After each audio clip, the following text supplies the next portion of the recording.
बिस्मिल्लाहिर्रहमानिर्रहीम।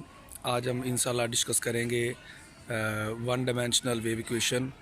तो चलते हैं वन डायमेंशनल वेव इक्वेशन को सॉल्व करते हैं और इंशाल्लाह आसान एक्सप्लेनेशन के साथ आप लोगों को ये इक्वेशन समझाई जाएगी। इसके फ़िज़िकल सिग्निफिकेंस क्या है, चूँकि ये मैथमेटिकल फ़िज़िक्स का टॉपिक है, उसके फ़िज़िकल सिग्निफिकेंस समझाए जाएंगे।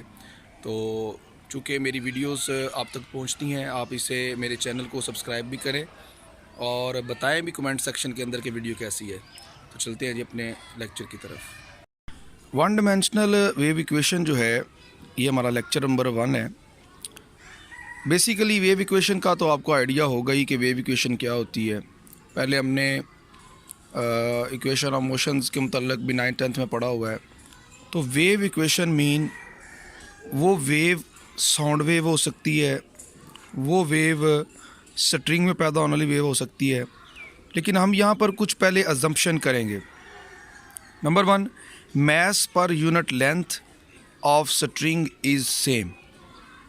मतलब क्या अजम्पशन है हमारी कि अगर हमारे पास ये एक रस्सी है, इसका हर अगर इक्वल पार्ट्स कर लिए जाएँ तो हर पार्ट्स पे इसका मास सेम होना चाहिए।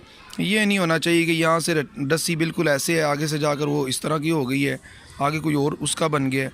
तो ये अब देखें, ये मास पर यूनिट लेंथ सेम नहीं होगा। Is it clear? तो ये आपके पास आ जाएगा mu is equal to mass over x, यानी जैसे हम वो डेंसिटी की वैल्यू निकालते हैं ना, density is equal to mass over volume, उसी कंसेप्ट के तहत ये हमारे पास फार्मूला आया है।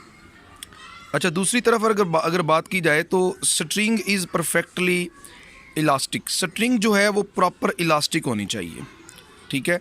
परफेक्टली इलास्टिक का मतलब ये नहीं है कि ये जो रबर की तरह होगी।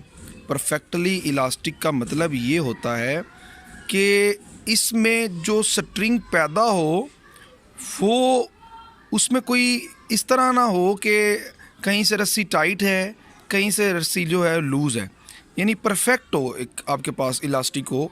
जिस तरह आप कह लें कि एक धागा है, वो धागा एक परफेक्टली इलास्टिक है, यानी जिसको आप इजीली इस तरह वेव दे सकें, वो परफेक्टली इलास्टिक है।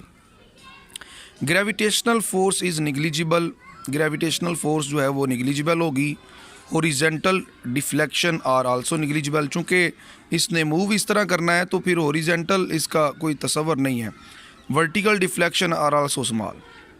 अब ये बात काबिल गौर है कि वर्टिकल डिफ्लेक्शन ये जो आपके पास हो रही है इसके अंदर, ये स्मॉल होगी। स्मॉल का मतलब ये होगा कि आप देखें कि जिस तरह गिटार है, गिटार के अंदर आप उसको थोड़ा सा बिल्कुल मामूली सा उन स्ट्रिंग्स को, वो जो स्ट्रिंग्स बनी होती हैं, मूवमेंट देते हैं और आपको साउंड वेव्स मिलती हैं, तो उस लिहाज से इनकी वर्टिकल डिफ्लेक्शन भी स्मॉल होगी। तो नेट फोर्स क्या होगी? F sine theta 2, F sine theta 1। ये एफ साइन थीटा 2 और 1 कहाँ से आए हैं? फॉर एग्जांपल हमने ये वेव पैदा की, इस पर पॉइंट 2 लिए, पी एंड क्यू। कोई लंबी चौड़ी बातें नहीं है, सीधे सीधे से सवाल है। अगर आप इसके ऊपर भी बैक को फोर्स लेते हैं, इसके ऊपर भी लेते हैं, चूँकि जब आप एक वेव पैदा करते हैं तो वेव की बैक साइड को भी फोर्स एक्शन एंड डायरेक्शन के तहत आती है और जो है वो फ्रंट को भी आती है। तो क्यू के ऊपर फोर्स लग रही है, फॉर एग्ज़ाम्पल वो फोर्स हमारे पास लग रही है F2 और ये लग रही है F1। तो यहाँ जो एंगल बनेगा वो थीटा 1 है, यहाँ थीटा 2 है, यहाँ एंगल साइन थीटा 2, यहाँ एंगल साइन थीटा 1। तो फोर्स बेसिकली चूँकि दोनों सेम है, F1 बराबर है F2 लेकिन अपोजिट सीमत में है, तो इसलिए हम इसको कहेंगे कि F1 बराबर है F2 के बराबर है, दोनों ही F के। तो F कॉमन ले लिए यहाँ से।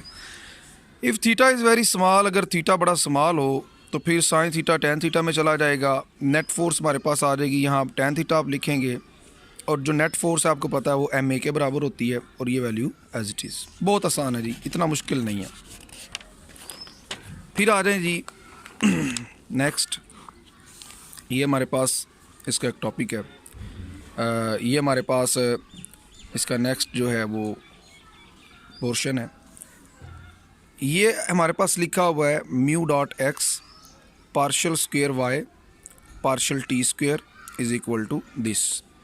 अब ये म्यू डॉट एक्स और ये कहाँ से आ गए? सवाल तो ये है ना, ये कहाँ से आ गए? देखिए, चूँकि हमने ऊपर पढ़ा हुआ है कि mu is equal to delta m over delta x, तो एम की वैल्यू क्या आ गई है? ये एम की वैल्यू है, तो वो एम की वैल्यू हमने पुट कर दी। और एक्सेलरेशन को हम कैसे लिख सकते हैं? एक्सेलरेशन को हम इस तरह लिख सकते हैं, partial square y over partial t square, क्योंकि ये डबल डेरिवेटिव होता है। किसका डबल डेरिवेटिव होता है? डिस्टेंस का। तो वाई हमारे पास एक डिस्टेंस है, ठीक है, चूँकि हमारे पास वर्टिकल मोशन डिस्टेंस डिस्कस हो रही है। यहाँ से डेल्टा एक्स जो है वो आप यहाँ ले आएँ, म्यू ओवर एफ को इधर इसके नीचे जाकर डिवाइड कर दें। tan theta 2 slope of string at x plus delta x. जो tan थीटा 2 है बेसिकली इसकी और इसकी वैल्यू निकालने जा रहे हैं। tan थीटा 2 जो है वो स्लोप है स्ट्रिंग की। ये देखें ना, ये स्लोप है, ये आपने स्लोप बना ली, ठीक है। अब यहाँ से यहाँ तक तो फासला है डेल्टा एक्स, ये लिया हुआ आपने। इनिशियल पोजीशन से यहाँ तक फासला है x, तो टोटल ये क्या हो गया यहाँ से यहाँ तक x प्लस डेल्टा एक्स, ठीक है जी। तो यहाँ आपके पास जो tan थीटा 2 है, ये जो है ये basically x plus delta x के पास, यानी x प्लस डेल्टा एक्स होगा तो आप यहाँ तक पहुँचेंगे।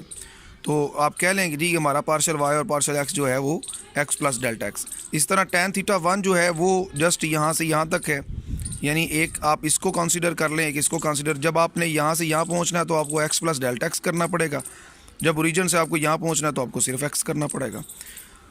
तो यहाँ आपके पास पार्शियल y और पार्शियल x वैल्यू x की आ गई, यानी ये इसकी लिमिट है। दोनों वैल्यूज़ पुट करें, ये वैल्यू यहाँ पुट कर दें, ये वाली वैल्यू यहाँ पुट कर दें, ये इक्वेशन आ जाएगी। अब इस सारी इक्वेशन की जगह, ये सारी इक्वेशन की जगह आप ये कैसे पुट कर सकते हैं? बड़ी अहम और सादा सी बात। आप जानते हैं कि अगर पार्शियल ए और पार्शियल टी हो तो इसको हम लिख सकते हैं फाइनल माइनस इनिशियल एक्सेलरेशन। आप कभी यहाँ गौर करें तो ये x plus delta x basically final है, ठीक है, और ये सिर्फ x जो है ये हमारे लिए इनिशियल है। अगर मैं कहूँ कि ए एफ की जगह मैं x प्लस डेल्टा एक्स लिख सकता हूँ, ए आई की जगह x लिख सकता हूँ, तो फिर मैं इसी इक्वेशन को इस फॉर्म में भी लिख सकता हूँ, क्योंकि ये 1/t जो है ये 1 ओवर पार्शियल टी डेरिवेटिव आ गया। ये भी डेरिवेटिव डेल को पार्शियल की फॉर्म में लिख लिया। यहाँ आप देखें कि ये जो टाइम डेरिवेटिव है बाहर आ गया, तो ये ए एक्स प्लस डेल्टा एफ। ए को आप क्या लिख सकते हैं? ए को आप लिख सकते हैं पार्शियल वी और पार्शियल टी, और लिमिट क्या है? X plus delta x. इस तरह माइनस ए को आप लिख सकते हैं पार्शियल वी और पार्शियल टी, और लिमिट क्या है? एक्स। इसी तरह अगर इसकी पूरे की जगह पे ये लिखा जा सकता है, क्यों जी, अगर इस पूरे की जगह ये लिखा जा सकता है तो फिर इस सारे की जगह भी हम ये लिख सकते हैं। ये आ गया 1 ओवर पार्शियल एक्स आ गया, और ये सारे की जगह हम पार्शियल वाई और पार्शियल एक्स लिखेंगे। इसको इस पर अप्लाई करें तो ये हमारे पास डबल डेरिवेटिव आ जाएगा। अब यहाँ एक और बात है कि म्यू ओवर एफ़ की जगह हमने ये फार्मूला पढ़ रखा है, v is equal to square root of f over mu. तो इसकी जब ओपन करेंगे, सॉल्व करेंगे, तो यहाँ वैल्यू आ जाएगी, म्यू और एफ़ बराबर होगा 1 ओवर वी स्क्वायर। तो ये हमारी वेव इक्वेशन सॉल्व हो गई है। इसको आप फर्दर इधर लेकर आएंगे तो आपका आंसर आ जाएगा वेव इक्वेशन का कि 1 over v square partial square y और partial t square minus partial square y और पार्शियल एक्स स्क्वायर। ये हमारे पास 1 डायमेंशनल वेव इक्वेशन आ गई है। आगे नेक्स्ट टॉपिक में, नेक्स्ट लेक्चर में इंशाल्लाह ऑक्सिलरी इक्वेशन भी डिस्कस करेंगे, उसके बाद solution of 1 dimensional wave equation भी डिस्कस करेंगे। तब तक इजाज़त दीजिए। अस्सलाम वालेकुम।